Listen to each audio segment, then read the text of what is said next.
Hello,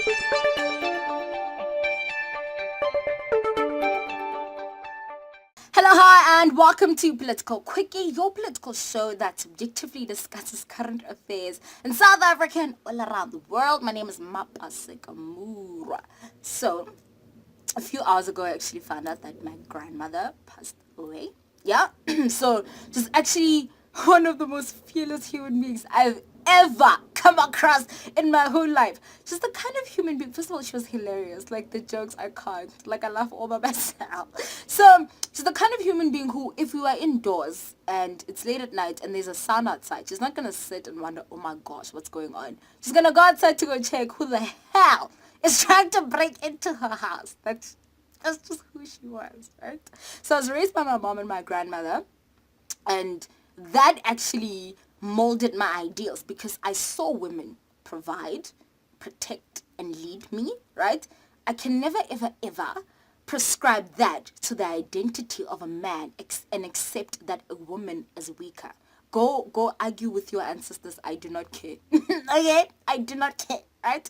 So I actually haven't cried yet, so I'll probably cry tomorrow after my exam. And the irony of that is that I'm writing the most colonial subject in like South African legal history. Unjustified enrichment and Esther Paul. Like, it's rubbish. That subject is rubbish. Okay. Now, however, let's get into the politics of today. While you're worried and you are distraught that your accidental hero is not so much of a hero as you thought, right? There are other things happening in the country. I want to draw your attention to Panyaza Lesufi, who is the MEC for Education in Gauteng and the entire Gauteng Department of Education, right?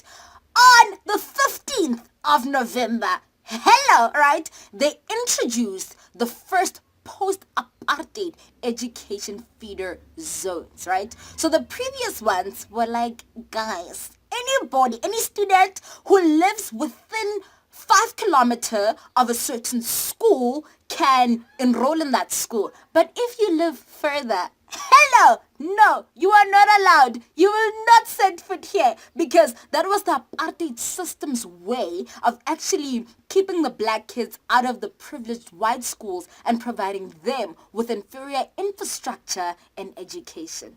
Yeah. So I'm sure that a lot of us have stories to tell about how we were denied access to a certain public school in the burbs somewhere. That's if you lived in the township like myself. So, right guys, in 2010, I remember very clearly, right? I wanted to go to Midrand High, right? Went there and they were like, but girl, no man, you live closer to Tembisa, so go and look for a school right there in Tembisa, close to you, right?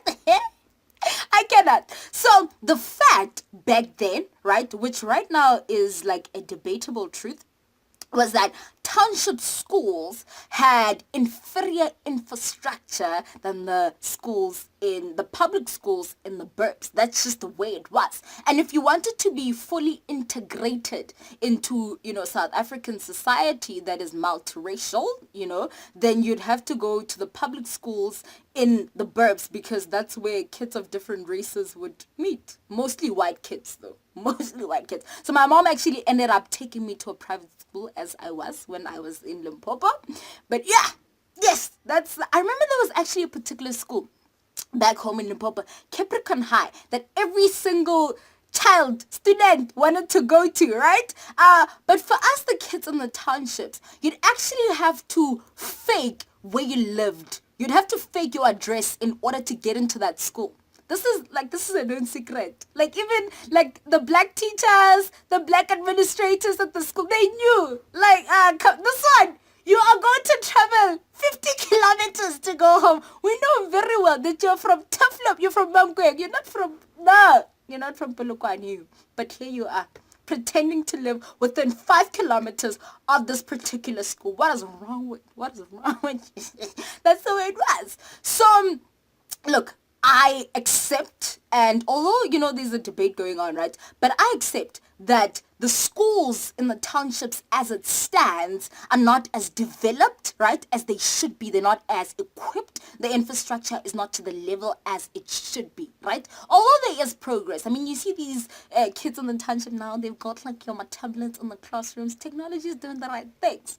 But then you think of the kids in the Eastern Cape who are still learning under a tree because they don't have classrooms. You think of the kids in Limpopo who are dying in the toilets at schools because it's a pit. They are crapping in holes, right? Because government gives zero cares. Like, that's just the way it is. So, yeah, there's still a lot that has to be done.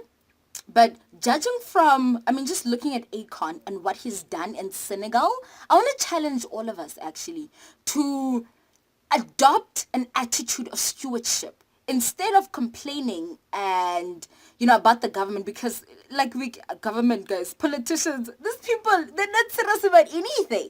So how about we adopt an attitude of stewardship where we take responsibility and we decide what is it that we as the people can do with as little as we have. We're not all millionaires like Akon, not yet, right? But what is it that we can contribute and we can do to build not just our own, country, but the rest of Africa as a whole, right? We need to start taking responsibility because these politicians, they're not salvation. They're not going to save anybody. So we need to counteract that with our own actions. Yeah. My name is Mapa Sekamura. Use your talents to serve humanity, and I will see you guys on Wednesday. Goodbye.